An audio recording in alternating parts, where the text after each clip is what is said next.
Episode 3 of Volume 7 is titled The Ace Operatives, so obviously it focused on the Schnee family. No, in reality it did focus on the Ace Operatives, and was more of a setup episode for this overall volume. Not the most exciting, but definitely necessary for the volume's progression. Before I get into the episode, I will say spoiler warning for those who have not seen the episode just yet, as I will not be showing the episode or any clips from it in this video. Simply images of the episode and offering analysis of the episode itself. I will leave a link down in the description below so you guys can go to Rooster Teeth first and watch the episode there, support the series that we all love. Now, this episode starts off kind of going back and forth between two different settings. One of which they're being briefed on the mission that they are going to be going on, and also them getting their new upgrades. So this is the episode where we see them finally change into their Volume 7 outfits. The mission that they are going to be going on is to go to an abandoned dust mine where the Amity communications tower is going to be taken off so the satellite can go into orbit, everything that we found out last episode. But there's a bit of a problem. It seems Grimm have kind of inhabited the mine. In particular, there's a pretty strong Geist Grimm, you know, the one that we saw in the Volume 7 trailer, that when was encountering the Atlas military there, had fled into the mine. It knew that it was outmatched, so it fled after taking out a few of the military already, so it's already shown a few casualties, so it's pretty strong, and is also old, because it was smart enough to flee when it was outmatched. So that's what they're going to have to do. The Ace Operatives, Team RWBY, Team Junior are being sent in to take this Geist out. In the meantime, everyone is getting their new weapons. Pietro has, upgraded them all to their specifications, and also suggests that, well, after reviewing the Vital Festival footage, their combat footage, which is from a few volumes ago, so they've maybe changed their combat styles a little bit, so I don't know if that's the most up-to-date footage, but based on that, Pietro is suggesting maybe I have some other upgrades that I would like to recommend to you all, but these weapons will be good enough for you guys now. So we might be getting new weapon upgrades either by the end of Volume 7 or in Volume 8, where there might be new additions to it. A little interesting thing that they threw in there. Now everyone is getting ready, and Oscar comes to talk to RWBY. And we'll touch on that in just a little bit. But we cut to everyone heading to the mission, where we see, again, what we saw in the Volume 7 trailer. Everyone in their new outfits, hopping out of the plane and going to land at the dust mine. And this is a little throwback to all the way back to Volume 1, where everyone was in the Emerald Forest and they got flung through the air and had to land by their own means. And now it's the exact same thing. Everyone just jumps out of the plane. Apparently, parachutes may not be a thing or deemed necessary for huntsmen in this world. We know they exist because the Atlas military was thrown out of the plane from Weiss and they had parachutes, so I guess huntsmen and huntresses are just too badass for parachutes. But we see everyone go through all the scenes that we saw in the Volume 7 trailer. They all land, and Jean in particular, he has an actual landing method now. He uses his shield as like a kite, essentially. Now that it has the light dust extensions around it, he can use it to glide. And when he gets close to the ground, it seems like it can use some sort of shock wave or something to kind of lessen the blow, or at least diffuse the energy of, the kinetic energy of him landing. So his shield has some upgrades.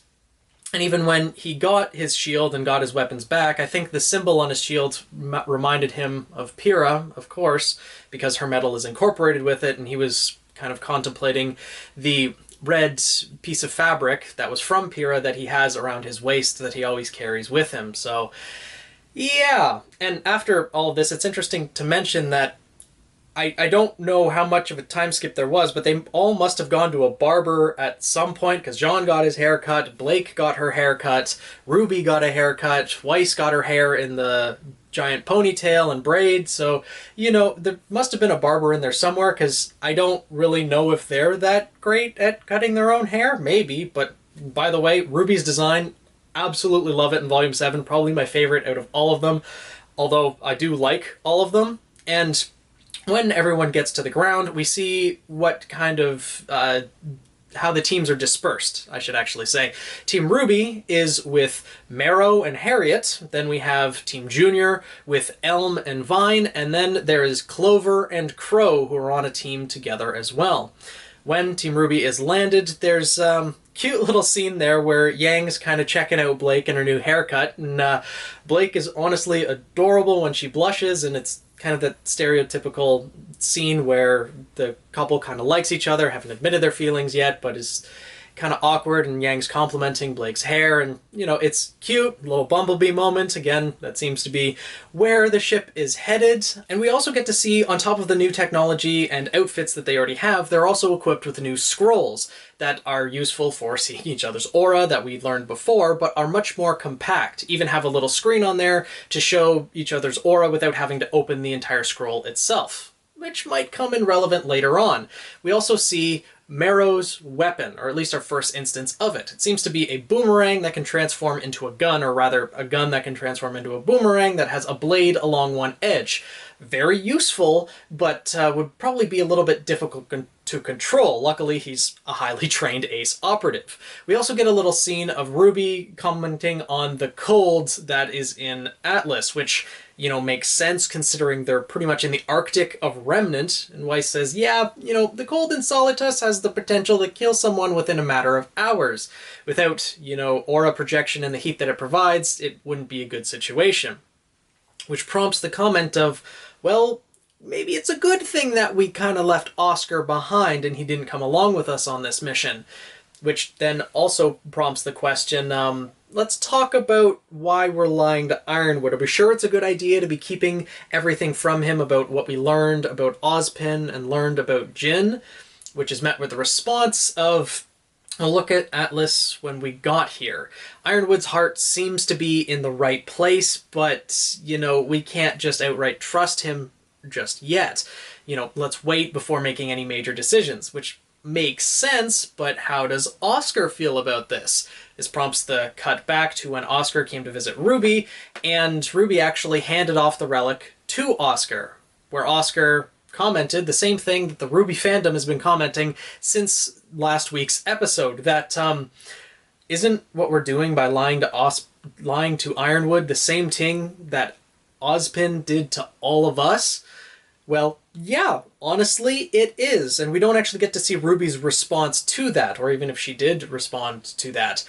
But Oscar has been left behind while everyone else has been out on their mission, so I have a feeling Oscar is actually going to, while they're out on the mission, is going to have time to either reconnect with Ozpin, get his ideas or his explanation of why he hid everything, and maybe get some more backstory on Ozpin. And he might also have the opportunity to talk with Ironwood, whether Oscar talks to Ironwood as Ozpin or with new information from Ozpin. I feel like one of those two things, or both of them, is going to happen, where, we're going to get some more connection between them. I feel like that we might get a little flashback to that in the next episode, but we'll have to see. We then start cutting to a couple of the other teams. We see that Crow and Clover are walking through the mine shaft and are having a little chat. Crow's saying it's a bit odd to be fighting alongside other huntsmen in the field. Well, he used to be part of a team, but that was a long time ago. He's not really used to it and finds that it was better to work alone. And Clover says that's a shame, giving a little hint that there might be a new team forming, maybe? And we cut to Team Junior, where we see, honestly, a really odd scene. After Volume 4, it seemed like Nora and Ren were kind of becoming the one canon couple so far in the RWBY series, but Nora compliments Ren on his new outfit, and Ren just completely blows her off, saying, didn't even respond to the comment she said, just said, we need to focus on the mission. And I'm really confused by that. I don't think anything necessarily happened between the two of them, but I just found it weird that Ren blew her off like that. Let me know what you guys think. Do you think there's actually something there? Do you think something happened between the two of them off screen? It didn't seem like it, but it just seemed odd. And then they had John acting like an idiot. Well, I like your outfit, Nora. And then, John's being John. And we cut back to Team RWBY with Marrow and Harriet, where they've entered the mine, but they've ran into a little roadblock. It's blocked by rubble, and we find out that this mine was actually closed due to an explosion. It's kind of a maybe well-known tragedy. At least Blake knows about it. Presumably there was a lot of Faunus deaths or something that happened along with that. We don't actually find out what all happened with it, but we know that Weiss remembers it because of how pissed her father was because of it. And she goes on to say that I wish I could take back all the pain that my family have caused the Faunus and her complacency in it. And then Marrow comments, well, the society is built up so Faunus are at the bottom and humans just go along with it and benefit from it. But, you know, we're not here to change all that. We found a gap in the rubble that, you know, one of you girls could fit through, preferably someone who could see in the dark. So they send Blake alone through a gap in the wall to see if there's any dust on the other side so they can just blow it up without, you know, blowing themselves up too. Blake goes through, no dust or anything, just some debris, minecarts, and the Geist as well. So Blake encounters that. Luckily, nothing bad happens, but we see Harriet's weapon as she unfolds exoskeleton arms and just punches through the rubble. That's a badass weapon. They chase down the Geist, but they run into some Sentinels. You know, those insectoid Grim, centipede Grim that we saw in the Volume 7 trailer. And we get a little bit of a reveal of Yang's new upgrades. We saw in the Volume 7 trailer that she seemed to be firing a fireball, but those aren't the only upgrades that she has. She has remote detonation bullets, too. She's able to, you know, put the bullets into the Grim and then detonate them when she's moved further away, which is very useful. She's gaining a lot more utility and strategy in their way of fighting rather than fight until she gets hit and then hit back harder, which was the way she fought back in the first 3 volumes. I like to see her evolution of her fighting style. And then we get a hint, or we get to see Marrow's semblance, which I want to call it like command, because 2 Sentinels spiraling out of the ground and are coming right at him, and all he does is says the word stay. And they stop in midair coming at him so Marrow can run up and slam them into the ground. So I want to I'm going to call his semblance command for right now, because that seems what it is. He can probably say more commands than just stay, but I want to know exactly what his semblance is, because that could be very powerful, very useful, depending on what and how it can be used on. You know, we'll see. And we actually get a reveal of most of the characters' semblances, because as they respond to the rest of the team saying, hey, we encountered it, it ran further in, we're fighting Sentinels right now, well, we cut to Team Junior with Elm and Vine, and they are fighting, well, they encounter some Sentinels too. And we see that they're a bit more cautious. Vine has, his semblance is, the best way I can describe it is the Knuckle-Lavi arms, because he literally has the exact same arms that the Knuckle-Lavi had. They can extend out through his aura and grab onto things and are pretty versatile. And then Elm has essentially roots. She can anchor herself down and go from there. So both of them are utilizing their aura to strengthen and grab and things like that. But Team Juniper, or Team Junior, goes on ahead of them and takes out the Sentinels as they were being a bit more cautious. And, you know, it's interesting to see the difference in fighting styles. We then cut to Clover and Crow again as they actually encounter the Geist itself. Now, Clover is literally just the fisherman. There's the Ace Operatives are based on the Ace Ops, or the Ace Ops Fables, as a lot of people have pointed out. I've tried looking into them, but I can't really mix and match which ones are which, but it seems Clover is based on the fisherman. Though I don't really know how exactly that relates to the Ace Ops Fables, as when he's fighting, we see the Geist actually inhabit the icy rock around there and start to build its body. It's pulling stuff from the walls and everything. Crow notices that it's pulling one rock out from behind a beam that's going to collapse the entire mine shaft or tunnel that they're in. So he calls out to Clover, and Clover's able to avoid, you know, falling down that pit with the Geist Grim itself. And although Clover thanks him, Crow says, you know, don't thank me. My semblance brings misfortune, and I can't really control it. But Clover says, well, don't beat yourself up too much. My semblance is good fortune. So they're literally 2 sides of the same coin. Equal, but opposite. And the look on Crow's face is just like, oh my god, I found someone that I can actually work alongside and not have to worry about my semblance killing them. So, Just based on that alone, I think that Crow and Clover are going to end up working together very well in some fashion. That Crow's going to actually form an attachment to Clover, that he can trust him and not have to worry about his semblance negatively affecting him, because Clover's semblance will counteract it. Though I have a feeling that there's going to be a traitor, or something's going to happen with the Ace Ops based on what we saw in the Volume 7 opening, that Watt seems to be controlling them to some extent.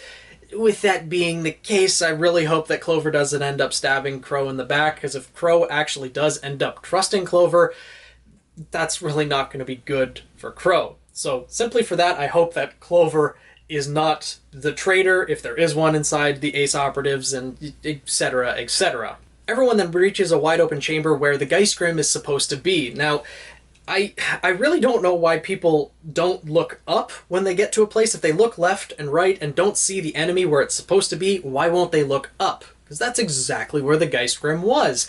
When it had gotten to that room, it started incorporating dust crystals into its body. So there are large purple chunks that are reactive dust. And as Vine said, when he got to that room, the entire room is kind of overflowing with dust energy. So if it's blown sky high, it would not only incinerate them, but also wreck the launch site for the Amity communication tower, which would be bad. So this is where we see the Ace Operatives in action. Team RWBY and Junior really do nothing at all in this entire fight, because they don't know how exactly they're going to fight this thing with reactive dust crystals in its body. But the Ace Operatives, this is where they really shine. We see them use their semblances to, well, Elm and Vine use their semblances to kind of restrain the Geist Grim, hold it in place, and stretch out its limbs, so that, you know, Marrow can use his boomerang to cut off its limbs, and when the dust crystal flies off, whoever is available goes and catches it. And we see Harriet's semblance, which is speed. We actually saw it back when she was fighting the Sentinels, but it's speed, which is something that RWBY can connect to. Just like, your semblance is just like mine. Well, we'll see. And this fight goes on for a little bit. They're taking out its limbs, catching any of the dust crystals, and then we see Clover activate his semblance by kind of knocking the little clover symbol that he has, or the clover pin that he has on his jacket, and he makes one lucky cast, wrapping his fishing rod around the Geist mask and pulling the Geist out of the rock, which then Harriet uppercuts and destroys it. But then dust crystals go flying everywhere. Everyone's able to catch it, but the last one, Harriet has to book it for, but RWBY beats her to it. And Harriet points out then that, I thought you said your semblance was like mine. Well, it is, responds with RWBY, and, well, no, I've seen a lot of speed semblances, but yours is different. I think there's more happening to it than you think. So we all know as members of the fandom that RWBY's semblance incorporates a little bit of teleportation along with speed, as also said in the RWBY the Official Companion. It's speed with a little bit of teleportation. So this is something that is unknown to RWBY currently. Throughout this volume, I think she's going to get a little bit more mastery of her semblance and be able to use it a bit better and a bit more in combat. So I'm gonna like to see her upgraded fighting style as well. At this point, this is all we see of the Ace Operatives and our protagonists, as for the last, like, 30 seconds, minute, we cut to Forrest. You know, that guy who was in the back of the caravan with Team RWBY and everyone after they got kidnapped? The guy who got kidnapped for trying to, you know, draw attention to the cause by apparently throwing a brick at the, prison ship? Yeah, that idiot. He's walking down a back alley and, well, his luck ain't that good, because now he encounters Tyrian.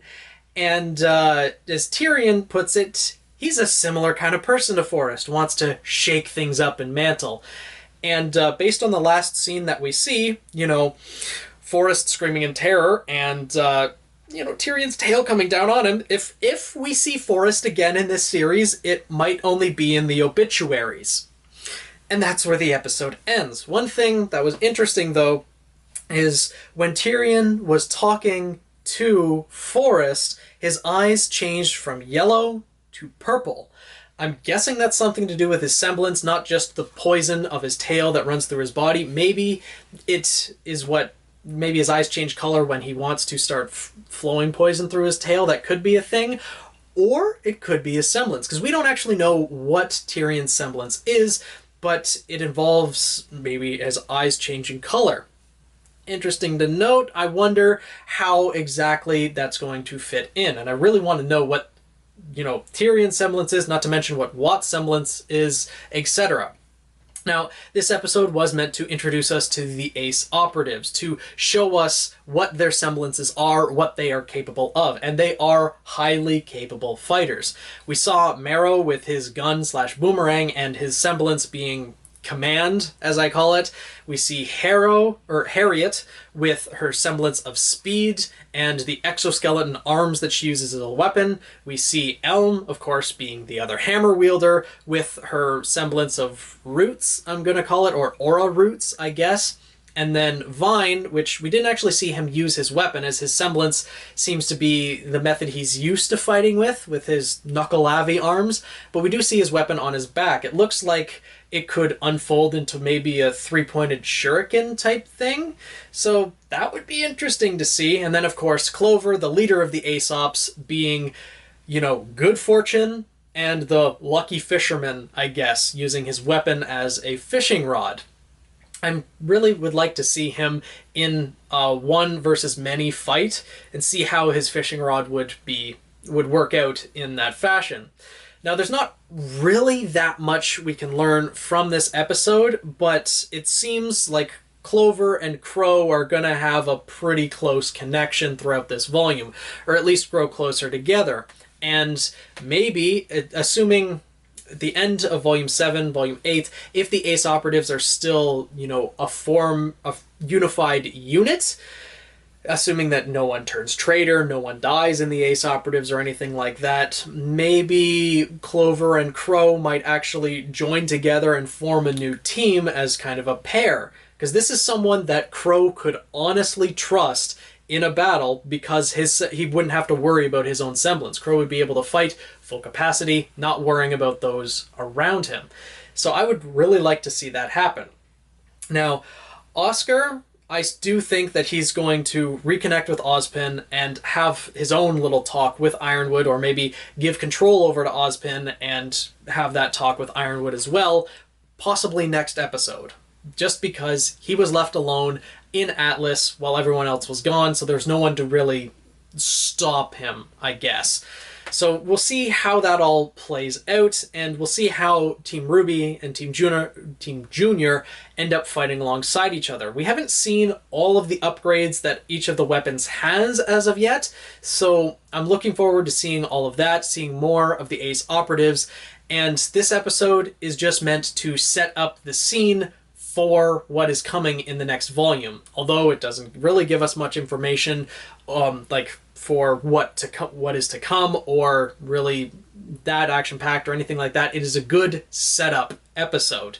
This is going to be where Amity Coliseum is going to be, and going to be launched into the atmosphere, which, if it's highly reactive in dusts, I don't exactly know how that's going to work out, because if they launch it from there, couldn't that set off the dust? They're going to need some of the dust crystals there, probably including those purple ones that they got from the Geist, to power the overall Coliseum, to launch it into the atmosphere. So we'll see how everything plays out. How did you guys like the episodes? What do you guys think of the Ace Operatives and their semblances? What names would you guys give them?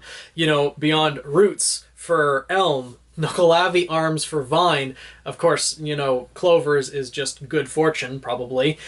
Then there's Command for Marrow and Speed for Harriet. Now, Harriet, honestly, maybe one for all, as her power and the speed that she was doing with the electricity that was kind of coming off of it is exactly like Midoriya from My Hero Academia. So, yeah, she has one for all.